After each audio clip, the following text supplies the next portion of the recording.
Çekin bir tane de buraları. Ama bir tane. Ay yeni çek. Ne de? Ay yeni yok. Aslında kaldı.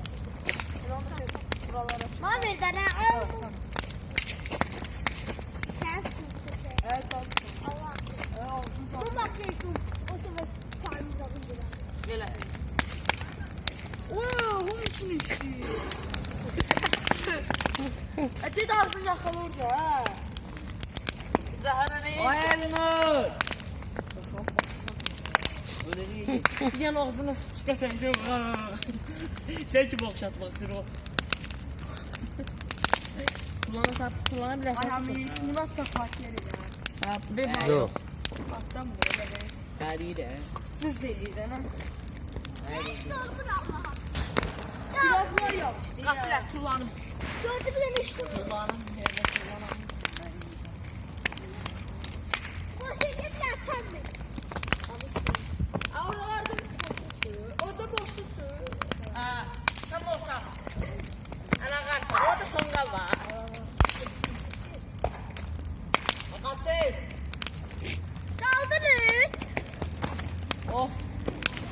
Tam ortada.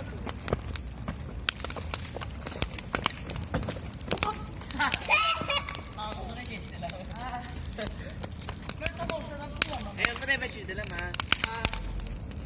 Eder işte hop hop. Oh, şunu kullan. Attılar seni. Ay atma seni.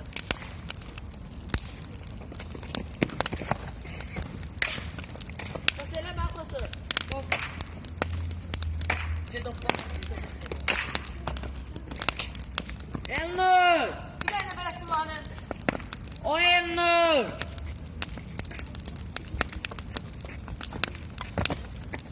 Buraya yağmur, yağmur. Paça namdi.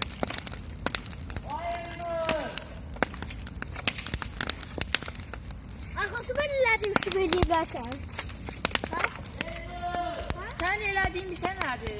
Hər adam mərdaş götürmür, o zəhərlənə də bilər. Gedirlər papağa. Papağını götürürlər. Getir var. Bak sen şeye kız adı değil. Bu belli. Bırak bak da var abi. Oradan da kullan.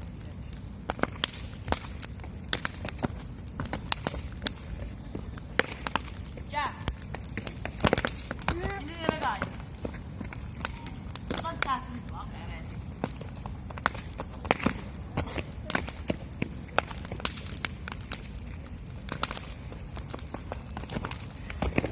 Ay Hamit gözlüğe çabuk da buza koyak yansın lan ha. Ne? Ayaksını yandım. Ne tutun? Oya. Nasıl? Ne çık? Giriyordan geçmekten başlasın.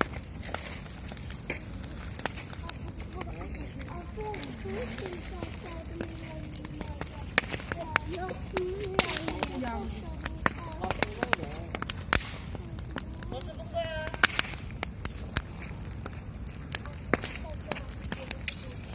Çok yandın ne kuruldu ne? Hadi hadi al.